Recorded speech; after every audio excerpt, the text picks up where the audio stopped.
ANMR ನ್ಯೂಸ್ಗೆ ಸ್ವಾಗತ. Covid ರೋಗಿಗಳ ಗಂಟಲು ದ್ರವ ಪರೀಕ್ಷೆಯಲ್ಲಿ ಉತ್ತಮ ಸೇವೆ ಸಲ್ಲಿಸುತ್ತಿರುವ ನರ್ಸ್ ಪ್ರಸನ್ನಲತಾ. ಚಿಂತಾಮಣಿ ನಗರದ ಸರ್ಕಾರಿ ಆಸ್ಪತ್ರೆಯಲ್ಲಿ ಹೊರಗುತ್ತಿಗೆ ಆಧಾರದಲ್ಲಿ ಕೆಲಸ ನಿರ್ವಹಿಸುತ್ತಿರುವ ನರ್ಸ್ ಪ್ರಸನ್ನಲತಾ ಅನಾರೋಗ್ಯದಲ್ಲಿದ್ದರೂ ಕೋವಿಡ್ ರೋಗಿಗಳ ಶುಶ್ರೂಷೆಯಲ್ಲಿ ತೊಡಗಿರುವ ಅವರ ಸೇವೆಯನ್ನು ಎಂಥವರು ಮೆಚ್ಚುವಂತಹದು.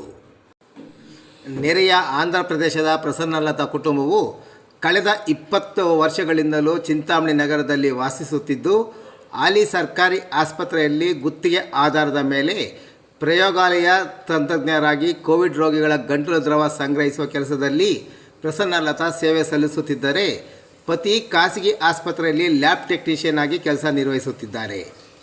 ನಗರದ ಖಾಸಗಿ ನರ್ಸಿಂಗ್ ಹೋಮ್ನಲ್ಲಿ ಕೆಲಸ ಮಾಡುತ್ತಿದ್ದ ಅವರಿಗೆ 2018ರಲ್ಲಿ ಗರ್ಭಕೋಶದ ಶಸ್ತ್ರಚಿಕಿತ್ಸೆಗೆ ಒಳಗಾದ ಅವರಿಗೆ ಯೂರಿನ್ ಚೀಲಕ್ಕೆ ಪೆಟ್ಟಾಗಿ ಯೂರಿನ್ ಸೋರಿಕೆ ಇತ್ತು.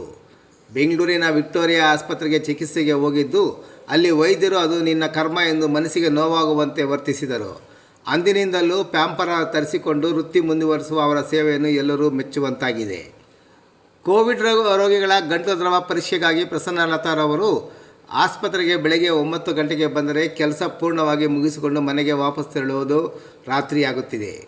ನಗರದ ಸರ್ಕಾರಿ ಕಚೇರಿಗಳು, ನ್ಯಾಯಾಲಯ, ಶಾಲಾ ಕಾಲೇಜುಗಳು ಸೇರಿದಂತೆ ವಿವಿಧ ಕಡೆ ಗಂಟಲು ದ್ರವ ಸಂಗ್ರಹ ಮಾಡಿಕೊಂಡು ಬರಲು ಹೋಗುವ ಪ್ರಸನ್ನಲತಾರವರು ರೋಗಿಗಳ ಜೊತೆ ಸಂತೋಷವಾಗಿ ಮಾತನಾಡುವ ಅವರು, ಪರೀಕ್ಷೆ ಮಾಡಿಕೊಳ್ಳುವವರಿಗೆ ನೈತಿಕ ಬೆಂಬಲ ನೀಡಿ ಆತ್ಮವಿಶ್ವಾಸ ಮೂಡಿಸಿಕೊಂಡು ಸಂಗ್ರಹಿಸಿದ ಅವರು ಗಂಟಲು ದ್ರವ ತೆಗೆದು ಪ್ಯಾಕ್ ಮಾಡಿ ಕಳಿಸುವವರೆಗೂ ಹೆಚ್ಚು ಜವಾಬ್ದಾರಿಯುತವಾಗಿ ಅವರು ಕೆಲಸ ನಿರ್ವಹಿಸುತ್ತಿರುವುದು ಅವರ ಸೇವೆ ಶ್ಲಾಘನೀಯವಾಗಿದೆ.